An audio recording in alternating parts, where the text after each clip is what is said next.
कलवारी पे देखो कैसा ये नजारा, परमेश्वर का बेटा लटका बेसहारा।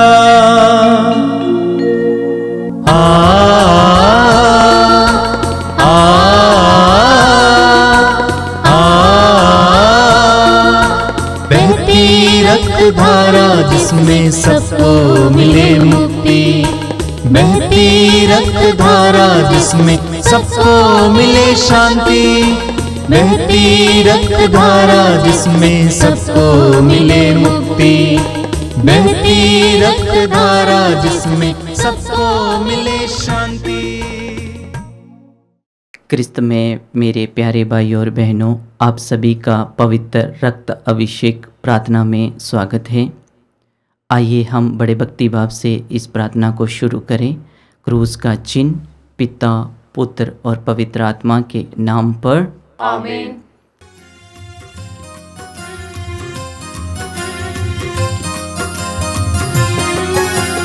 यीशु के बदन से बही जो लहू की धारा, उसमें धुले हमारे पापों के दाग सारे। यीशु के बदन से बही जो लहू की धारा, उसमें धुले हमारे पापों के दाग सारे। रख ले उसी में आशा, त्यज दे सभी निराशा, यीशु ही हमारे जीवन पार लगाए। रख ले उसी में आशा, त्यज दे सभी निराशा, यीशु ही हमारे जीवन पार लगाए। यीशु के बदन से बही जो लहू की धारा, उसमें धुले हमारे पापों के दाग सारे। यीशु के बदन से बही जो लहू की धारा, उसमें धुले हमारे पापों के दाग सारे। आप मेरे पीछे दोहराइएगा। हे प्रेमी पिता, हे प्रेमी पिता, हम तुझे धन्यवाद देते हैं, हम तुझे धन्यवाद देते हैं, क्योंकि तूने हमसे इतना प्रेम किया, तूने हमसे इतना प्रेम किया कि हमारे लिए अपने इकलौते पुत्र को अर्पित किया, जिससे जो उसमें विश्वास करे उसका सर्वनाश ना हो, बल्कि अनंत जीवन प्राप्त करे। हे संसार के मुक्तिदाता यीशु, हम तेरी बलिदान के लिए तुझे धन्यवाद देते हैं। तूने कहा ये प्याला मेरे रक्त का नूतन विधान है, ये तुम्हारे लिए बहाया जा रहा है। हम अंगीकार करते हैं कि हमारा उद्धार तेरे मूल्यवान रक्त की कीमत पर हुआ है। हम पर दया कर और हमें हर बंधन से मुक्त कर। आपका अनुवाक्य होगा, हे निर्दोष मेमने हम पर दया कर। हमारे पाप मिटाने के लिए क्रूस पर रक्त बहाने वाले, हमारे पापों का प्रायश्चित करने क्रूस पर रक्त बहाने वाले, हमारे श्राप मिटाने के लिए क्रूस पर रक्त बहाने वाले, हमारे पापों का कलंक मिटाने क्रूस पर रक्त बहाने वाले, हमारे पापों की कीमत चुकाने क्रूस पर रक्त बहाने वाले, शैतान का हर कार्य नष्ट करने क्रूस पर रक्त बहाने वाले, हमें भरपूर जीवन देकर क्रूस पर रक्त बहाने वाले, हमारे घायल दिलों को चंगा करने वाले क्रूस पर रक्त बहाने वाले,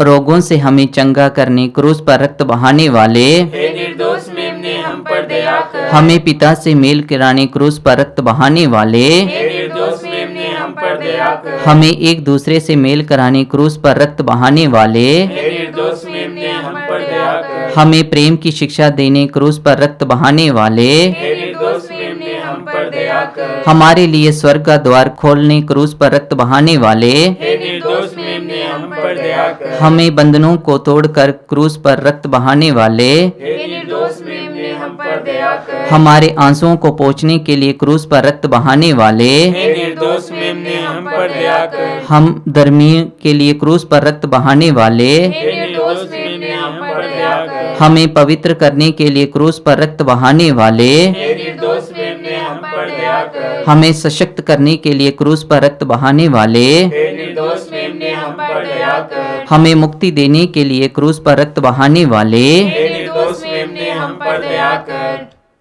हे ईश्वर के मेमने जो संसार के पाप हर लेता है, प्रभु हमें क्षमा कर। हे ईश्वर के मेमने जो संसार के पाप हर लेता है, प्रभु हमारी सुन। हे ईश्वर के मेमने जो संसार के पाप हर लेता है, हम पर दया कर।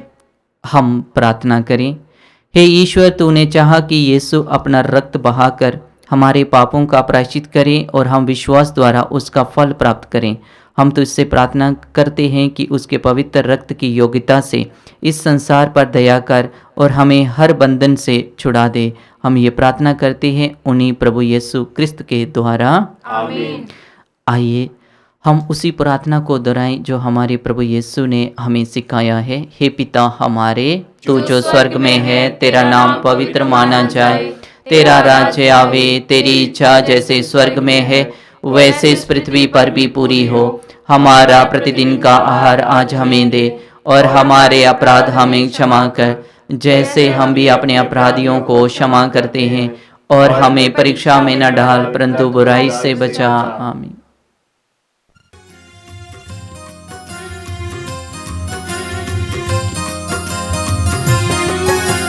यीशु के बदन से बही जो लहू की धारा, उसमें धुले हमारे पापों के दाग सारे।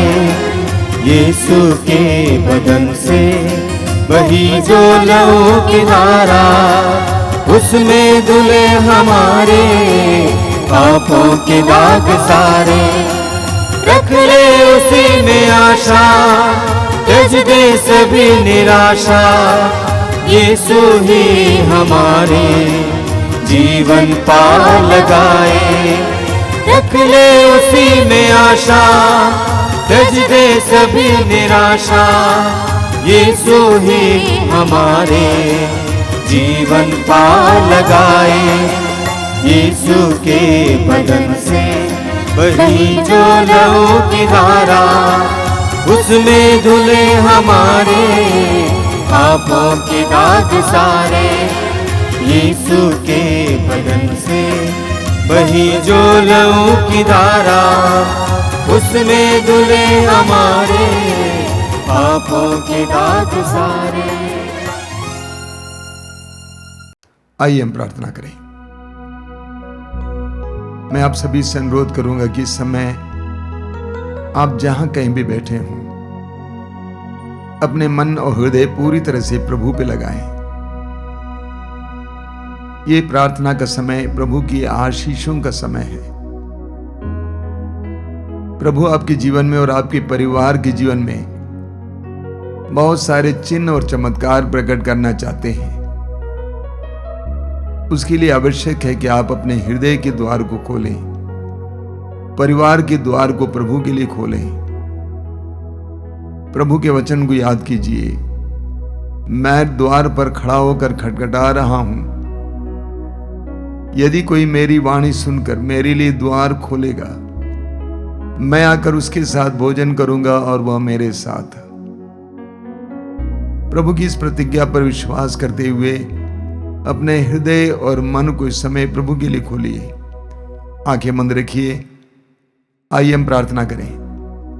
प्रभु यीशु, धन्यवाद देता हूं इन पवित्र क्षणों के लिए। मेरे इन भाई बहनों के लिए धन्यवाद देता हूं जो इस प्रार्थना के जरिए तेरे साथ जुड़े हुए हैं।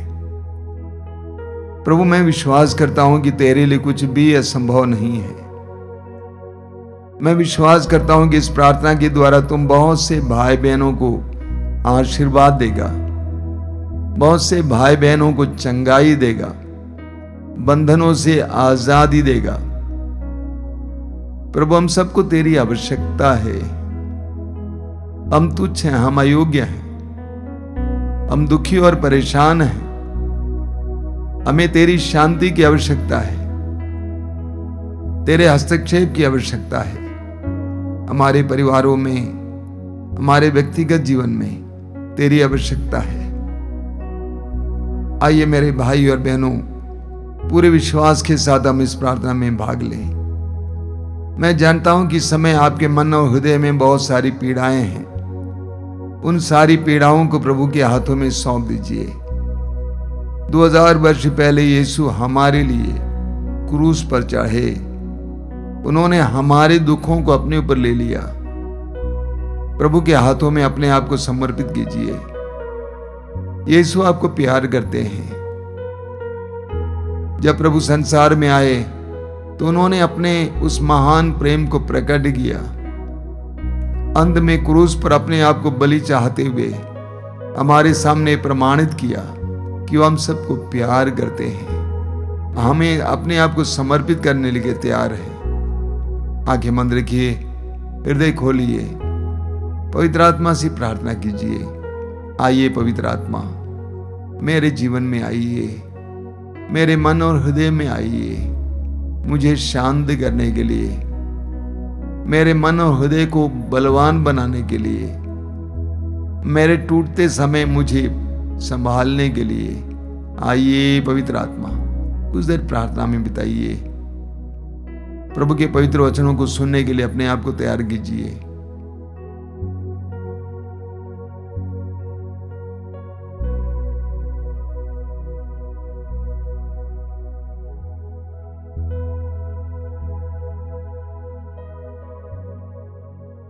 अपनी आंखें खोलें।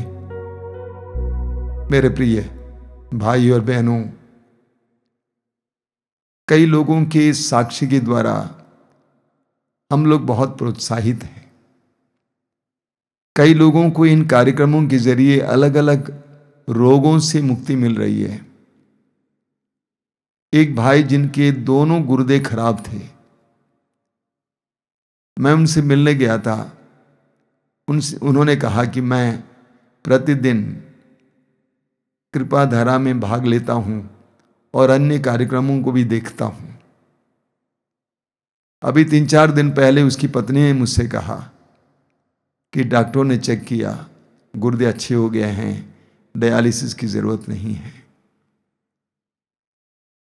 हमारे जीवन में जो विपत्तियां आती हैं, परेशानियां आती हैं, हम आसानी से टूट जाते हैं। जैसा कि बार बार मैं आपसे कहता हूं, टूटना नहीं चाहिए। हमारे प्रभु मृत्यु को हराने वाले प्रभु हैं। प्रभु पर भरोसा रखते हुए प्रार्थना के जरिए उनके साथ जुड़ना चाहिए। बस हमारा काम इतना है, बाकी उनका काम है। मैं आप सभी से अनुरोध करूंगा कि पूरे विश्वास के साथ ऐसी प्रार्थनाओं में भाग लीजिए। प्रभु पर पूर्ण भरोसा रखिए।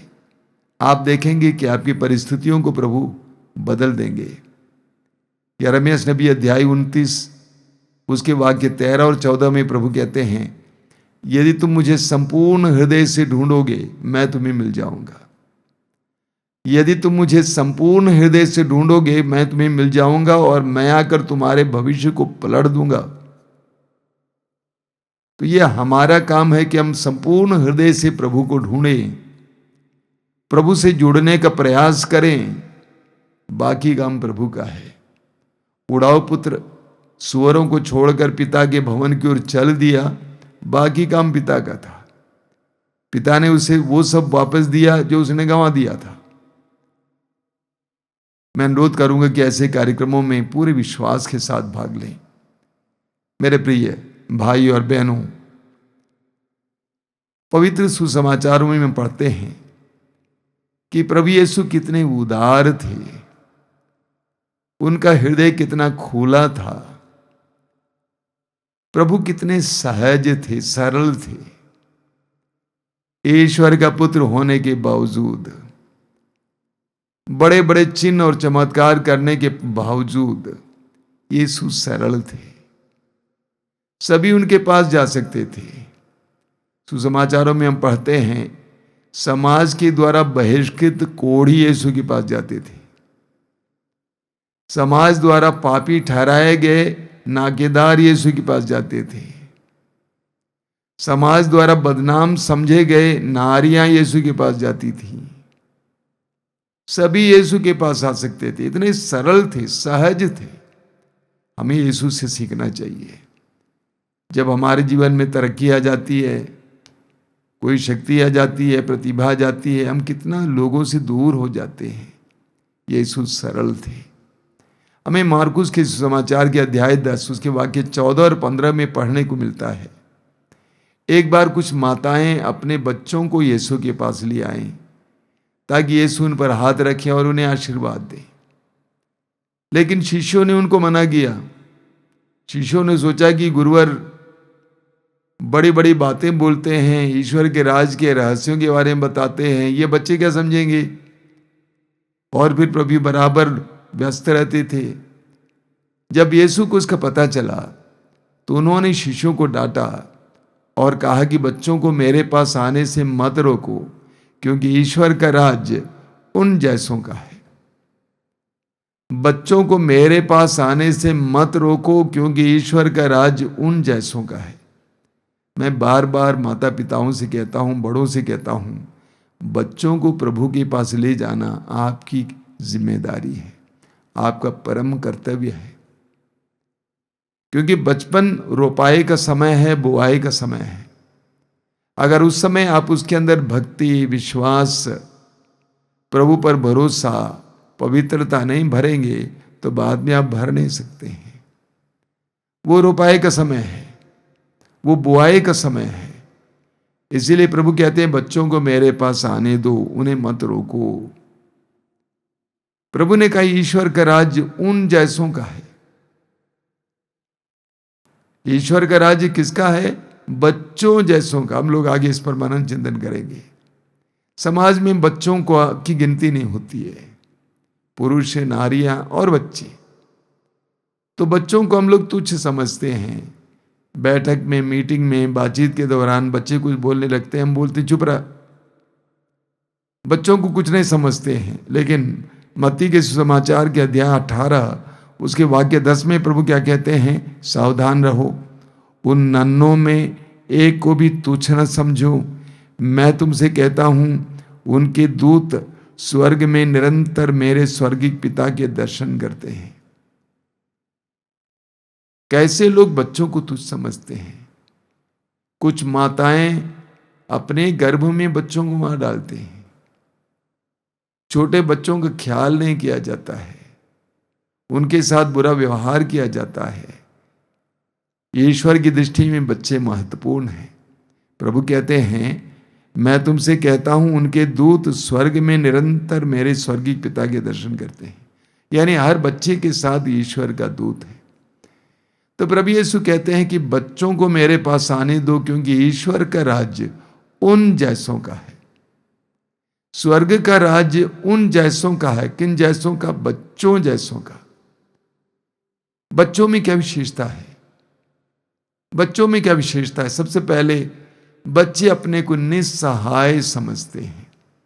आपने छोटे बच्चों को देखा है, जब कहीं जा रहे हैं, सीढ़ी चढ़ना होता है तो पीछे मुड़कर कहता है पापा, मम्मी, यानी मैं नहीं चढ़ पाऊंगा, मुझे चढ़ाइए। रास्ते में कीचड़ है, पानी है, बच्चा मुड़कर कहता है मम्मी, पापा, भैया। बच्चा अपने में निस्सहाय महसूस करता है। ऐसे लोग ईश्वर की दृष्टि में प्रिय हैं, जो अपने को निस्सहाय समझते हैं।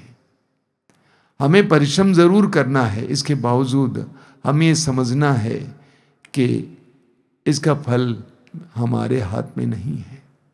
जो अपने को निस्सहाय समझते हैं, जो अपने को दीन समझते हैं, जो अपनी बुद्धि शक्ति पर भरोसा नहीं रखते हैं, जो अपने बाहुबल पर भरोसा नहीं रखते हैं, धन बल पर भरोसा नहीं रखते हैं, पद पर भरोसा नहीं रखते हैं, बल्कि जो अपने को ईश्वर के सामने निसहाय समझते हैं।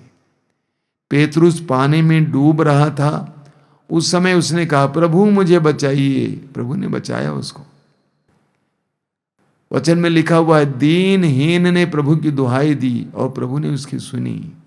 स्तोत्र 34 में, दीनहीन ने। तो बच्चे अपने में निस्सहाय महसूस करते हैं। एक भक्त और विश्वासी के अंदर ये मनोभाव होना चाहिए, मैं निस्सहाय हूं प्रभु, मुझसे नहीं हो सकता है। तब प्रभु अपना हाथ उसकी ओर बढ़ाते हैं। शिष्य पानी पर नाव में थे, वे डूब रहे थे, उन्होंने कहा, प्रभु हमें बचाइए। प्रभु ने हस्तक्षेप किया। निस्सहाय। दूसरी बात बच्चों की खूबी है, वे आसानी से विश्वास करते हैं। बच्चे खेल रहे हैं, किसी ने कहा, जानते हो आज तुम्हारे घर पे प्रधानमंत्री जी आने वाले हैं। तो बच्चा विश्वास करता है, अपनी मम्मी की ओर दौड़ता है, पूछता है, मम्मी प्रधानमंत्री जी आ रहे हैं क्या? बच्चे आसानी से विश्वास करते हैं। बच्चे अपनी बुद्धि पर निर्भर नहीं रहते हैं, अपनी शक्तियों पर निर्भर नहीं रहता है, वे आसानी से विश्वास करते हैं। ऐसे लोग अच्छे विश्वासी हो सकते हैं। हमारे जीवन में क्या होता है, हम सुनते तो हैं लेकिन वही ग्रहण करते हैं जो हमको अच्छा लगता है। हम उसी को ग्रहण करते हैं जो हमको अच्छा लगता है, हमारे लिए लाभप्रद है। बच्चे आसानी से विश्वास करते हैं। एक सच्चा विश्वासी प्रभु के वचन पर इसी तरह विश्वास करता है। माता मरियम का उदाहरण लीजिए। स्वर्गदूत ने कहा, पवित्र आत्मा पर उतरेगा, सर्वोच्च शक्ति की छाया पर पड़ेगी। जब मरियम ने पूछा कि मैं कैसे गर्भवती हो सकती हूँ, मेरा विवाह नहीं हुआ है, पुरुष के साथ कोई संसर्ग नहीं, मैं पुरुष को जानती नहीं हूँ। वो लड़की जानती थी कि नारी को कैसे संतान प्राप्त होती है, लेकिन जब स्वर्गदूत ने कहा कि पवित्र आत्मा आप पर उतरेगा, सर्वोच्च शक्ति की छाया पर पड़ेगी, मरियम ने विश्वास किया। एक बालिका जैसे उसने विश्वास किया। बच्चे विश्वास करते हैं आसानी से। तीसरी बात, बच्चे सहज होते हैं। अंग्रेजी में इसका कहा जाता है स्पॉन्टेनिटी। बच्चे सहज होते हैं, उसके अंदर पाखंड नहीं होता है, सहज होता है, दिखाता है, स्पष्ट है। मम्मी अच्छा कपड़ा पहन के बाजार जा रही है, बच्चा खेल रहा है मिट्टी में, हाथ पे मिट्टी लगा हुआ है, और वो जाता है और मम्मी के कपड़े को पकड़ लेता है, सहज है। ईश्वर ऐसे लोगों को पसंद करता है जो सहज होते हैं, जो सहज होते हैं, जिनमें छल नहीं होता है। अगली बात है, बच्चे कुछ भी छिपा नहीं पाते हैं। बच्चों को आप कुछ भी बता देंगे ना, आप बताएंगे बेटा अगर कोई आएगा तो बता देना पापा घर पे नहीं है, तो बच्चा बोलेगा पापा बोले हैं कि पापा घर पे नहीं है। वो छिपा नहीं पाता है। बच्चा कोई भी ले लेता है, मम्मी पूछती है कि तुमने लिया, वो छिपाने की कोशिश करता है लेकिन पूरा दिखाई देता है।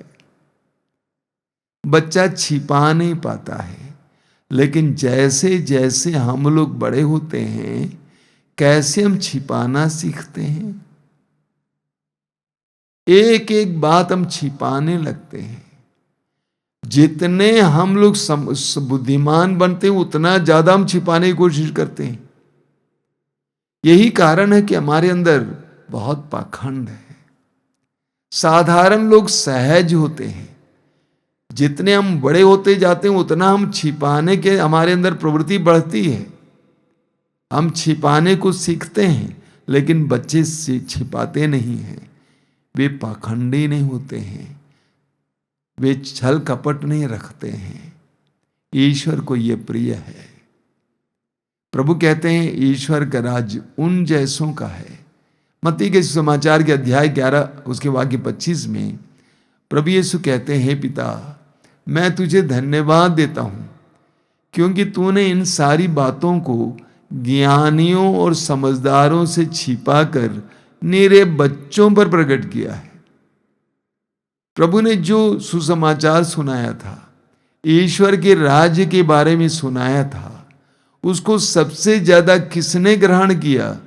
साधारण लोगों ने, बच्चों जैसे लोगों ने।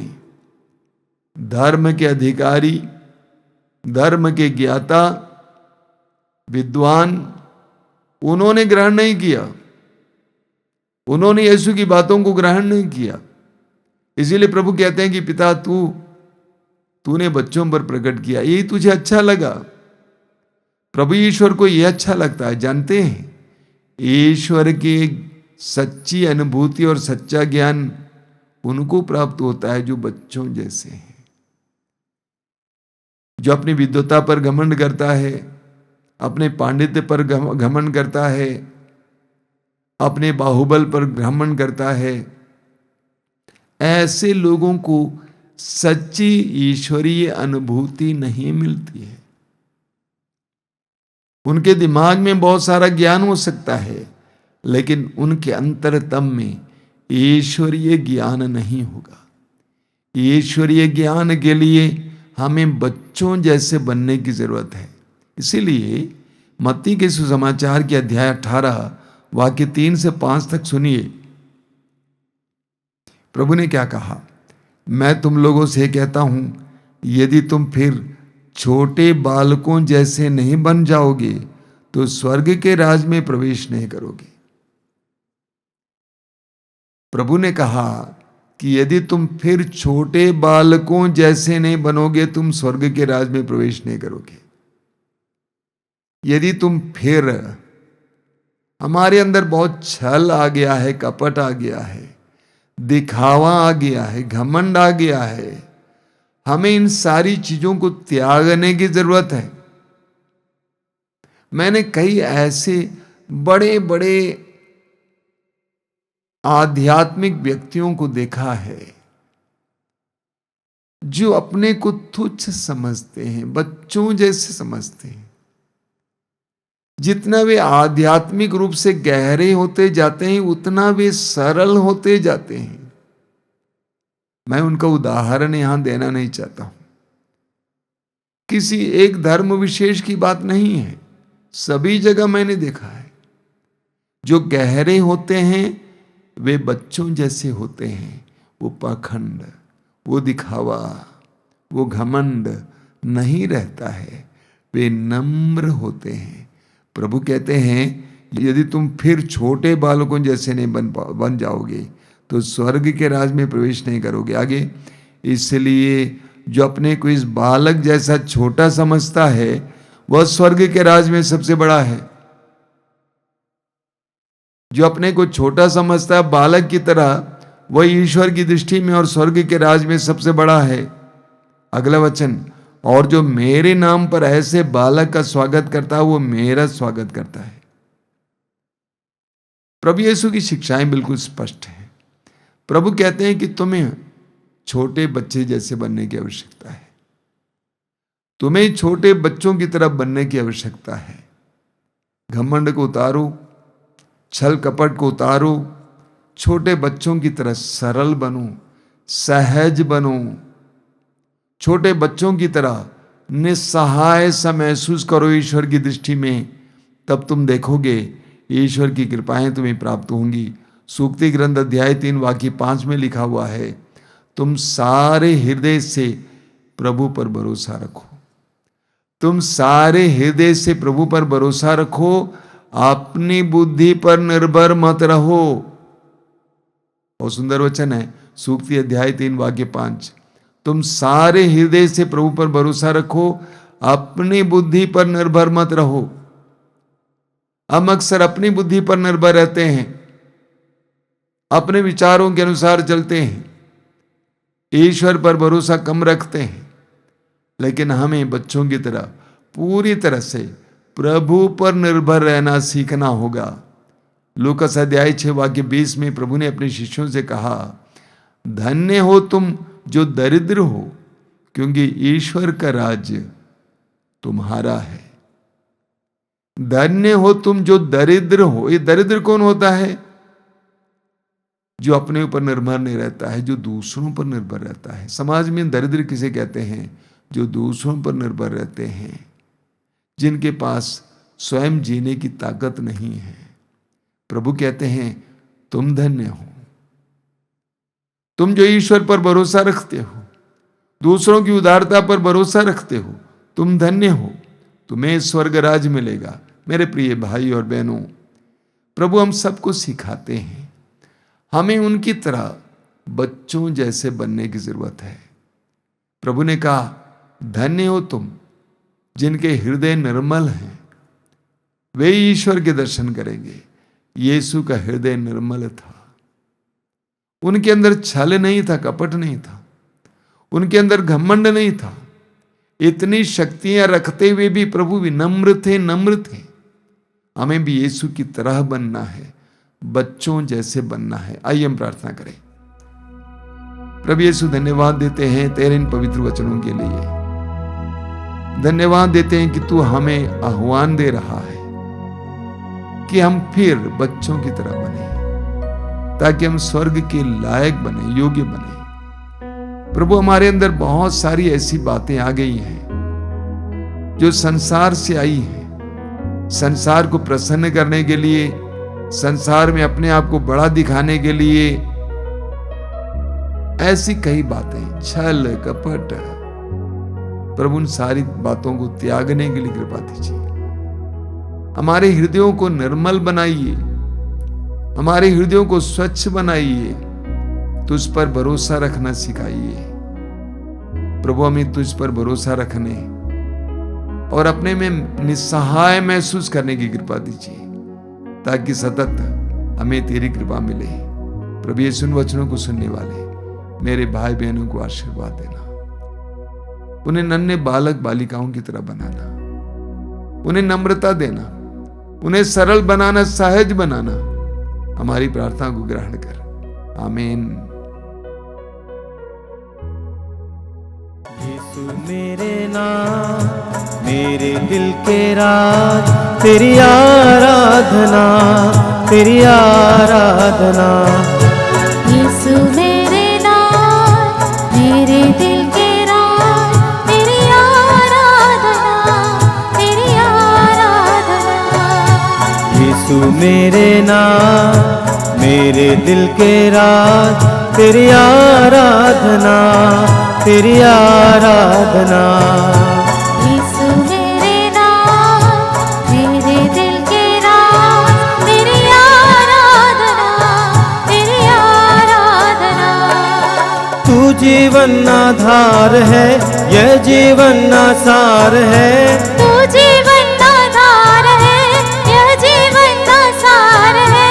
तू ही मेरा नाथ, मेरे दिल का राज। तू ही मेरा नाथ, मेरे दिल का राज। यीशु मेरे नाम, मेरे दिल के राज, तेरी आराधना, तेरी आराधना। यीशु मेरे नाम, मेरे दिल के राज, तेरी आराधना, तेरी आराधना। तू दिल का अरमान है, झूठ सभी अभिमान है। तू दिल का अरमान है, झूठ सभी अभिमान है। तू दिल का अरमान है, झूठ सभी अभिमान है। तू दिल का अरमान है, झूठ सभी अभिमान है। तू ही मेरा नाम, मेरे दिल का राज। तू ही मेरा नाम, मेरे दिल का राज। यीशु मेरे नाम, मेरे दिल के राज, तेरी आराधना, तेरी आराधना। यीशु मेरे नाम, मेरे दिल के राज, तेरी आराधना, तेरी आराधना। तू मुक्ति का स्रोत है, तू ही सच्चा मीत है। तू मुक्ति का स्रोत है, तू ही सच्चा मीत है। तू मुक्ति का स्रोत है, तू ही सच्चा मीत है। तू मुक्ति का स्रोत है, तू ही सच्चा मीत है। तू ही मेरा नाम, मेरे दिल का राज। तू ही मेरा नाम, मेरे दिल का राज। यीशु मेरे नाम, मेरे दिल के राज। तेरी आराधना, तेरी आराधना। यीशु मेरे नाम, मेरे दिल के राज। तेरी आराधना, तेरी आराधना, तेरी आराधना, तेरी आराधना। आइए हम प्रार्थना करें।